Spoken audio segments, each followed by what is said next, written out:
අදත් ඔයාලව ආදරයෙන් පිළිගන්නවා Life with Asinta YouTube channel එකට. එහෙනම් බලමුද කිරි රසට කජු මාළුවක් හදාගන්න විදිය. අපිට අවශ්‍ය වෙනවා කජු ග්‍රෑම් 200යි, රතු ලුණු ගෙඩි 4ක්, සුදු ලුණු බික් 2ක්, අමු මිරිස් කරලක්, කුරුඳු පොතු කැබැල්ලක්, රම්පේ සහ කරපිංචා.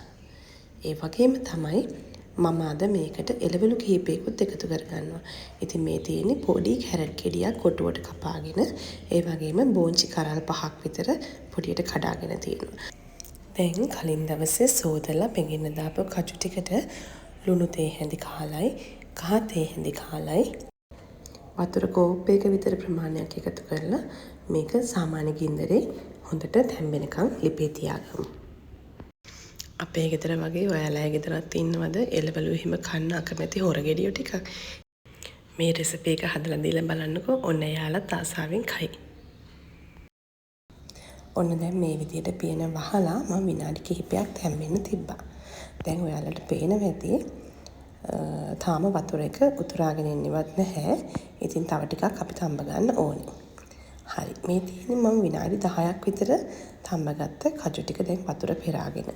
දැන් අපි වෙනත් භාජනයක් ලිපේ තියලා ඒකට පොල් තෙල් ටිකක් එකතු කරලා මම ඒකට අබ තේ හැඳි කාලක් විතර දාගන්නවා.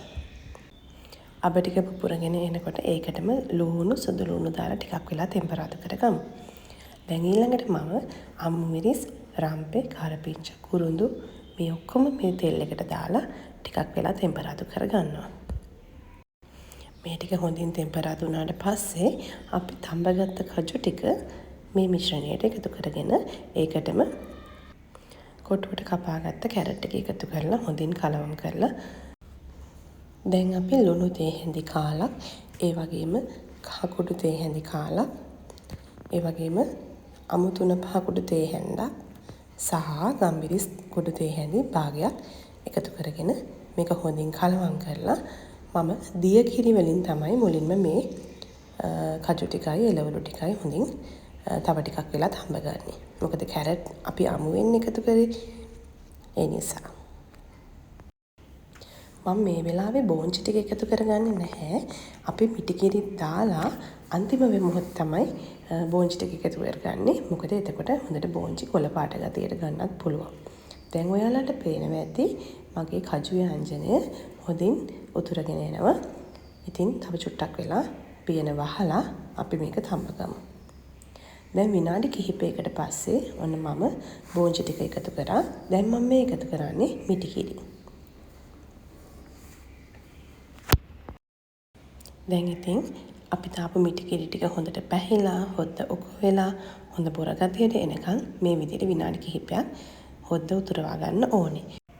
ඒ වගේම තමයි මම මේ දාපු ලුණු ප්‍රමාණය ඔයාලගේ රස අනුව අඩු වැඩි කරගන්නත් පුළුවන්. මම මේ වෙලාවේදී පුංචි ටිප් එකක් කියන්නම් මේ කජු මාළුව තවත් රස කරගන්න.